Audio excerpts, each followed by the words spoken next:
এই মুহূর্তে পাওয়া আপডেট বাংলা সংবাদে আপনাদের স্বাগত। শুরুতেই সংবাদ শিরোনাম। এক চাঞ্চল্যকর তথ্য ফাঁস করলেন শেখ হাসিনা। মুজিবের মতো তাকেও শেষ করে দেওয়ার চক্রান্ত গণহত্যার নায়ক ডক্টর ইউনূস। এরপরে জানাবো ভারত থেকে সমন্বয়ক ও উপদেষ্টাদের ওবায়দুল কাদেরের হুঁশিয়ারি। এদিকে বৈষম্য বিরোধী ছাত্র আন্দোলনের সমন্বয়ক কমিটি বাতিল। পরবর্তী সিদ্ধান্ত না আসা পর্যন্ত কেউ সমন্বয়ক পরিচয় দিতে পারবে না। এদিকে ধ্বংস হয়ে গেছে পুরো সিস্টেম। এ কি বললেন ডক্টর ইউনূস? আবারও বিজয় অর্জন করতে প্রস্তুত থাকতে বললেন শিক্ষার্থীদের। কি চলছে দেশে যা সাধারণ জনগণের অজানা? এরপরে দেশে শুরু হয়ে গেছে তাণ্ডব, সংঘর্ষে উত্তাল, গুলিবিদ্ধ 13। সব শেষে জানাবো প্রধান বিচারপতির বাসভবনে হামলা, ফখরুল সহ ৮৩ জনকে অব্যাহতি। এতক্ষণে গুরুত্বপূর্ণ কিছু সংবাদের শিরোনাম শুনলেন, এবারে জানাবো বিস্তারিত। মুজিবের মতো হাসিনাকেও শেষ করে দেওয়ার চক্রান্ত ইউনূসই গণহত্যার নায়ক বললেন হাসিনা। সন্ন্যাসী চিন্ময় কৃষ্ণ দাসের গ্রেফতারিতে আগেই মুখ খুলেছিলেন। বাংলাদেশের পরিস্থিতি নিয়ে ফের আক্রমণ শানালেন দেশের প্রাক্তন প্রধানমন্ত্রী শেখ হাসিনা। অন্তর্বর্তীকালীন সরকারের প্রধান মোহাম্মদ ইউনূসকে গণহত্যাকারী মূল চক্রী বলে উল্লেখ করলেন তিনি। সংখ্যালঘু হিন্দুদের উপর লাগাতার আক্রমণ, মন্দির গির্জায় হামলার ঘটনার জন্য ইউনূস সরকারকে কাঠগড়ায় তুললেন তিনি। আমেরিকার নিউ ইয়র্কে আওয়ামী লীগের একটি সমাবেশে ভার্চুয়াল বক্তৃতা করেন হাসিনা। তাতেই ইউনূস সরকারকে তীব্র আক্রমণ করেন তিনি। হাসিনার বক্তব্য, আজ আমার বিরুদ্ধে গণহত্যার অভিযোগ তুলছে। আসল কথা হলো সমন্বয়কারী ছাত্রদের সঙ্গে মিলে পরিকল্পিতভাবে মোহাম্মদ ইউনূস গণহত্যায় লিপ্ত হয়েছেন। ওরাই মূল চক্রী। এ প্রসঙ্গে দেশের প্রাক্তন প্রধানমন্ত্রী তথা বিএনপি নেত্রী খালেদা জিয়ার ছেলে তারেক রহমানের নামও নেন হাসিনা। তার কথায় লন্ডন থেকে তারেক রহমান পর্যন্তও বলেছেন, এভাবে মৃত্যু ঘটে চললে এই সরকার টিকবে না। অতি সম্প্রতি গ্রেনেড বিস্ফোরণ মামলায় আদালতে মুক্তি পেয়েছেন তারেক। বাংলাদেশের রাজনীতিতে ফের তার প্রত্যাবর্তনের জল্পনা শুরু হয়েছে। সেই আবহেই তারেকের নাম নিলেন হাসিনা। সংরক্ষণ বিরোধী আন্দোলন যখন চরমে, সেই সময় ভারতে চলে আসেন হাসিনা। সেই নিয়ে সমর্থকদের হাসিনা বলেন, নির্বিচারে যখন মানুষজনকে হত্যা করা হচ্ছিল, আমি দেশ ছাড়ার সিদ্ধান্ত নেই। আমার ক্ষমতায় থাকার দরকার নেই। নিরাপত্তা কর্মীরা যদি গুলি চালাতেন, গণভবনে অনেকে মারা যেতেন। আমি সেটা চাইনি। হাসিনার দাবি, সশস্ত্র ভিড়কে গণভবনে লেলিয়ে দেওয়া হয়েছিল। বাবা শেখ মুজিবুর রহমানের মতো তাকেও হত্যার শখ ছিল। হাসিনার কথায় ২৫-৩০ মিনিটের মধ্যে বেরিয়ে যায় আমি। নিরাপত্তা কর্মীদের বলেছিলাম গুলি না চালাতে। সংখ্যালঘুদের উপর হামলা নিয়ে হাসিনার বক্তব্য, আজ শিক্ষক, পুলিশ সকলকে ধরে ধরে মারা হচ্ছে, তাদের উপর হামলা হচ্ছে। হিন্দু, বৌদ্ধ, খ্রিস্টানদের নিশানা করা হচ্ছে। দেশে গির্জা মন্দিরে হামলা চালানো হচ্ছে। কেন বাংলাদেশের সংখ্যালঘুদের এভাবে নিশানা করা হচ্ছে? তবে হাসিনা যখন ইউনূসকে আক্রমণ করছেন, সেই সময়ই তার বিরুদ্ধে মারাত্মক অভিযোগ করেছে বাংলাদেশের অন্তর্বর্তীকালীন সরকার। শ্বেতপত্র প্রকাশ করে তারা অভিযোগ করেছে যে ক্ষমতায় থাকাকালীন ভারত সহ বিভিন্ন দেশে হাসিনা সরকার ১,৮০,০০০ কোটি টাকা পাচার করেছে। ভারতের পাশাপাশি আমেরিকা, কানাডা, সংযুক্ত আরব আমিরাত সহ সিঙ্গাপুর, মালয়েশিয়াতেও টাকা পাচার হয় বলে দাবি করা হয়েছে।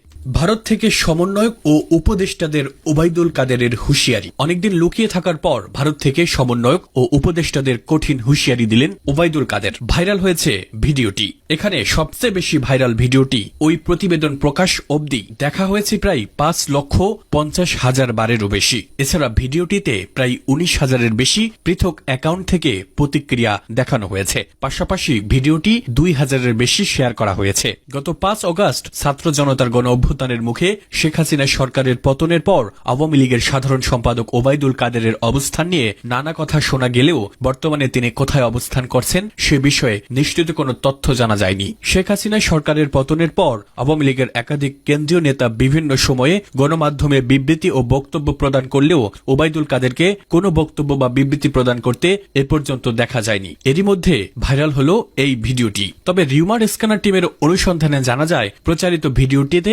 ওবায়দুল কাদের ভারত থেকে সমন্বয়ক ও উপদেষ্টাদের বিষয়ে মন্তব্য করেছেন শীর্ষক দাবিটি সঠিক নয়, বরং ২০১৭ সালে সাবেক প্রধান বিচারপতি সুরেন্দ্র কুমার সিনহার পদত্যাগের প্রসঙ্গে করা মন্তব্যের ভিডিওর উক্ত দাবিতে প্রচার করা হয়েছে।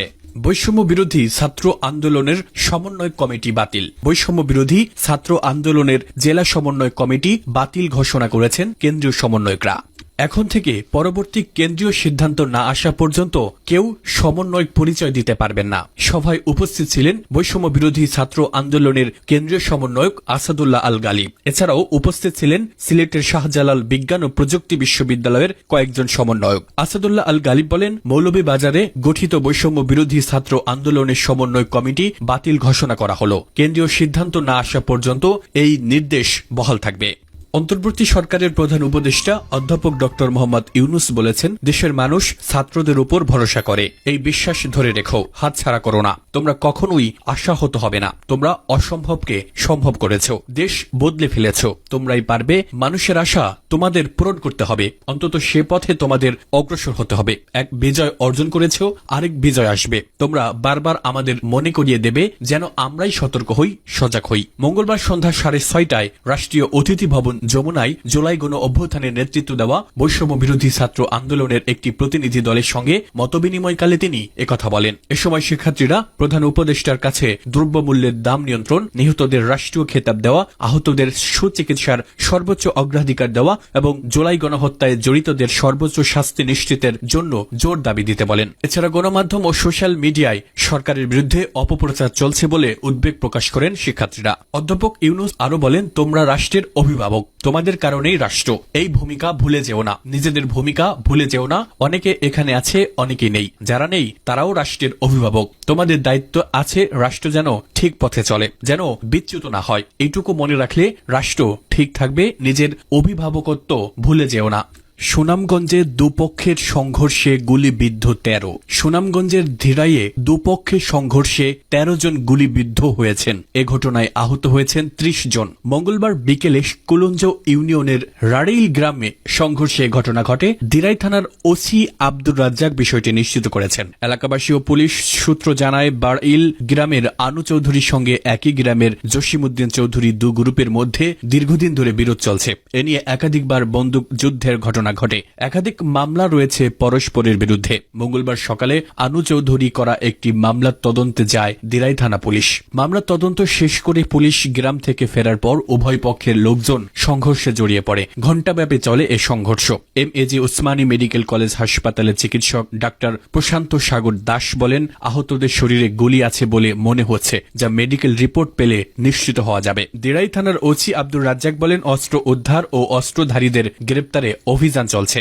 প্রধান বিচারপতির বাসভবনে হামলা, মির্জা ফখরুল সহ 83 জনকে অব্যাহতি। দ্বাদশ জাতীয় নির্বাচনের আগে বিএনপির সমাবেশ ঘিরে সংঘর্ষের এক পর্যায়ে প্রধান বিচারপতির বাসভবনে হামলার ঘটনায় রমনা মডেল থানায় করা মামলায় বিএনপির মহাসচিব মির্জা ফখরুল ইসলাম আলমগীর, বিএনপির স্থায়ী কমিটির সদস্য মির্জা আব্বাস, বিএনপির স্থায়ী কমিটির সদস্য আমির খসরু মাহমুদ চৌধুরী সহ 83 নেতাকর্মীকে অব্যাহতি দিয়েছেন আদালত। এ মামলায় পুলিশের দেওয়া চূড়ান্ত প্রতিবেদন গ্রহণ করে মঙ্গলবার ঢাকার মহানগর হাকিম মোহাম্মদ সানাউল্লাহ তাদের অব্যাহতির আদেশ দেন। তদন্ত শেষে গত 28 অক্টোবর ফখরুল সহ 83 জনের অব্যাহতি চেয়ে চূড়ান্ত প্রতিবেদন দেন মামলার তদন্ত কর্মকর্তা ডিবির পুলিশ পরিদর্শক মোহাম্মদ মনিরুল ইসলাম। সেখানে বলা হয়, অজ্ঞাতনামা আসামিদের বিরুদ্ধে মামলার অভিযোগ প্রাথমিকভাবে সত্য বলে প্রতীয়মান হলেও এজাহারে নাম থাকা ও গ্রেফতার আসামিদের বিরুদ্ধে ঘটনার সঙ্গে জড়িত থাকার বিষয়ে কোনো সাক্ষ্য প্রমাণ পাওয়া যায়নি। অব্যাহতিপ্রাপ্ত অন্যদের মধ্যে রয়েছেন বিএনপির স্থায়ী কমিটির সদস্য মির্জা আব্বাস, আমির খসরু মাহমুদ চৌধুরী, ভাইস চেয়ারম্যান আব্দুল আওয়াল মিন্টু, বরকতুল্লাহ বুলু, আহমেদ খান, জয়নুল আবেদিন, নিতাই রায় চৌধুরী, শামসুজ্জামান দুদু, আলতাফ হোসেন চৌধুরী, ব্যারিস্টার শাহজাহান ওমর, ঢাকা মহানগর দক্ষিণ বিএনপির আহ্বায়ক আব্দুল সালাম, মহানগর উত্তর বিএনপির ভারপ্রাপ্ত আহ্বায়ক ফরহাদ হালিম ডোনার, সদস্য সচিব আমিনুল হক প্রমুখ। উল্লেখ্য, দ্বাদশ জাতীয় নির্বাচনের আগে সরকার পতনের এক দফা দাবিতে 2023 সালের গত 28 অক্টোবর সমাবেশ ডেকেছিল বিএনপি। সেদিন সমাবেশ শুরুর পর কাছে কাকরাইল মোড়ে দলটির নেতাকর্মীদের সঙ্গে পুলিশের সংঘর্ষ শুরু হয়। পরে তা ছড়িয়ে পড়ে আশপাশের এলাকায়। শান্তিনগর, নয়াপল্টন, বিজয়নগর, ফকিরাপুল, আরামবাগ এবং দৈনিক বাংলা মোড় এলাকার রণক্ষেত্রে রূপ নেয়। হামলা চালানো হয় প্রধান বিচারপতির বাসভবনে। ওই ঘটনায় রমনা মডেল থানার তৎকালীন এসআই মফিজুর রহমান বাদী হয়ে বিএনপির 72 নেতাকর্মীর বিরুদ্ধে রমনা থানায় মামলা করেন।